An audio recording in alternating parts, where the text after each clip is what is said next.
Hello everyone, very good morning. तो अभी मैंने थोड़ी देर पहले जो आपको कॉल दिया था, मैंने मेरे ग्रुप में भी दिया था कि hedge for the hedge purpose आप 26,000 का कॉल लेके काम करिएगा। वो हमने 50 रुपए या 51 रुपए के आसपास बाय किया था, जिसको मैंने 72-74 के आसपास उसको बुक करवाने का मैंने बोल दिया था मेरे ग्रुप में, because it was just for the sake of hedge purpose. लेकिन अभी वो 100 रुपीज हुआ है। तो आप में से अगर किसी ने लिया हो तो मेहरबानी करके उसको बुक कर लीजिएगा, क्योंकि मुझे नहीं लगता कि निफ्टी जो है 750 के ऊपर ज्यादा देर टिक पाएगा। बिकॉज ये 750 तक आना भी उसके पीछे का एक रीजन ये है कि यहाँ पर निफ्टी का एक बड़ा गैप था जो वो फील करने आया है, और ये गैप जो है पिछले साल के 1 अक्टूबर का गैप है। ठीक है, 740 के आसपास उसका वो गैप है। आइए देखते हैं मार्केट पे। मैंने उसका एक ट्रेंड लाइन भी खींचा हुआ है। तो अगर ये सोच रहे हो कि मार्केट 26,000 ये सब निकल जाएगा, भैया मुझे ऐसा कुछ लग नहीं रहा है कि मार्केट जो है इतना ऊपर निकल जाएगा। ये जो ब्लू लाइन है ना, ये उसका गैप है।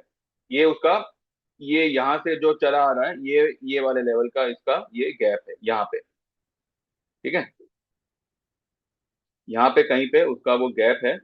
तो ये मुझे लगता है कि बस ये गैप फिल करने ही आया आया हुआ है, एंड यहाँ से अब इसमें जो है अगर कुछ होगा तो डाउन साइड का ही मूवमेंट आएगा। मीनवाइल जो हमने कल ये मैंने लिया था, फेडरल बैंक जो मैंने सेल करवाया था मेरे क्लाइंट से, मैंने 2 लॉट सेल करवाए थे। एक लॉट हमने जो है अभी 212.60-70 के आसपास उसको हमने फिलहाल बुक किया हुआ है, जो हमने 216 पे सेल किया था। 5,000 का लॉट साइज है। यहाँ पे आपको 3.5-4 रुपए के आसपास का प्रॉफिट हो रहा है। 3.5 पौने 4 के आसपास का अगर आपको प्रॉफिट हो रहा है तो आई गेस, अगर 3 रुपए का भी हो रहा है तो 15,000 रुपए आपके मिलते हैं। तो ये फिलहाल हमने बुक किया हुआ है। ठीक है, इसको हेज करने का पर्पस बस यही था कि दो रीजन थे। या तो ये लोग सेंटिमेंट के साथ खेल के मार्केट को एक एक शूटअप दे सकते हैं, जिसमें पुट के भाव इतने कुछ खास फर्क नहीं पड़े हैं जितने जितनी मार्केट भागी है। ठीक है, निफ्टी आपको 170 पॉइंट प्लस दिख रहा है, लेकिन पुट के भाव एज इट इज है। क्यों? क्योंकि उसका अगर आप पीसीआर देखो, इट इज अराउंड 1.55 अगेन। ठीक है, अब ये पीसीआर आज भर के लिए ही है, लेकिन आज भर के लिए है, अभी तक दिन खत्म नहीं हुआ है। Second half we might see a selling pressure and we may see Nifty closing in red. This is a possibility, ये हो सकता है। ठीक है, फिलहाल हमने हमारा काम कर कर दिया है। तो जो हमने 50 रुपए का आइटम था वो हमने 72-74 के आसपास हमने उसको बुक किया हुआ है। आप लोग के पास अच्छा मौका है इसको, अगर आप लोग ने ऑलरेडी बुक कर लिया हो तो कोई बात नहीं, लेकिन अगर आप नहीं किया है और अगर पोजीशन लिया है, देन 100 रुपए के आसपास आपका प्रॉफिट यहाँ पे डबल हो रहा है। तो आप जो है इसको यहाँ पे बुक कर सकते हैं। इसके अलावा लोगों को ये टेंशन होगा कि मारुति का क्या होगा। मारुति का कुछ नहीं होगा, मारुति नीचे ही आएगा। ठीक है, बिकॉज निफ्टी इतना भागा हुआ है, तो जो ये इतने समय से डाउन में चल रहा था, लाइक निफ्टी ऊपर होते हुए भी ये नेगेटिव या फ्लैट चल रहा था, आज ये फिर से जो है अपने बोलिंजर पे आया हुआ है, बोलिंजर के अपर लेवल पे आया आया हुआ है। इसमें कोई घबराने की बात नहीं है।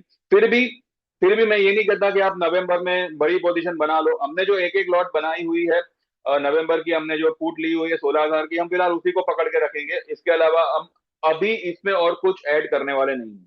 ठीक है, इसके अलावा बजाज बजाज फाइनेंस में जो हमारी पोजीशन है ना, बजाज फाइनेंस की पोजीशन भी हमने हमारी एज इट इज रखी हुई है।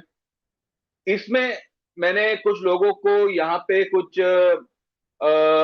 12 रुपए के आसपास में जो है मैंने एवरेज करने कहा हुआ है। अब वो एवरेज जो है अभी हम ज्यादा नहीं करेंगे, बस वही एवरेज को हम पकड़ के चलेंगे। इसका टारगेट अभी भी, जो हमारी पुट है उसका टारगेट अभी भी मुझे 30-35 रुपीज आता हुआ दिख रहा है। मे भी उससे ऊपर ही जाएगा। 970-980 के आसपास बजाज फाइनेंस जो है नीचे की तरफ आना चाहिए। ये लेवल से कम से कम भी जो है 90 से 100 पॉइंट नीचे। तो ये मेरे हिसाब से ये एक पीक लेवल है निफ्टी का। यहाँ पे डेफिनेटली निफ्टी को रेजिस्टेंस मिलेगा, और यहाँ पे निफ्टी टीके इसके मुझे कोई आसार लग नहीं रहे। फिलहाल हमने हमारा फेडरल बैंक बुक किया हुआ है, एक लॉट। ठीक है, एक लॉट हमारा अभी भी होल्ड है। अगर फेडरल बैंक में कोई तेजी आती है और अगर ये 1-2 रुपए ऊपर निकल जाता है, तो जो हमने बुक किया है उसको हम दोबारा से सेल करेंगे। इसमें सेल ही बनता है। ठीक है, ये देखो, ये फेडरल बैंक यहां तक तो डेफिनेटली आएगा 209, और अगर ये लेवल तोड़ता है देन 204। फिर भी हम 209 के आसपास जो है बचा हुआ एक लॉट भी स्वाहा कर देंगे। ओनली बिकॉज ऑफ रिलायंस का रिजल्ट आज after market, market is cheering up. इसके अलावा there is no reason for market to rise so high. ठीक है। हाँ, वो गैप फिल था, वो एक टेक्निकल इशू था, वो ठीक है, उसकी वजह से आया। और अगर वो फील करता है देन मार्केट में गिव नाइस डिप, ऐसा मुझे फिलहाल लग रहा है। तो ठीक है भाई, अभी देखते हैं 3.5 दिन के बाद, 3.5 दिन तक मार्केट क्या करता है, एंड उसके बाद अकॉर्डिंगली जो है हम बात करेंगे। फिलहाल हमने हमारा काम किया हुआ है। तो जो भी हमको ये जो भी छोटी मोटी राइस का बेनिफिट लेना था वो हम ले ले चुके हैं। जो भी 22-25 रुपए मिले, it's okay for us for today. और आप लोगों को लकी हो, आपको 40-50 रुपए मिल रहे हैं। अगर लिया है और बुक नहीं किया है तो मेहरबानी करके 95 या 100 रुपए के आसपास उसको आप बुक कर सकते हैं। और बस इतना ही है, बाकी I don't think so there there is any kind of sustainability coming in this particular rise. ये फांसने वाली राइज है, अभी भी मैं कह रहा हूँ। मानना हो तो आपकी मर्जी, ना मानना हो तो आपकी मर्जी। ठीक है, फिलहाल मुझे यही लग रहा है ये फांसने वाली राइज है। फंसिएगा मत। और बस देखते रहिए, बाकी 3.5 दिन के बाद will talk. Thank you very much, bye bye, take care.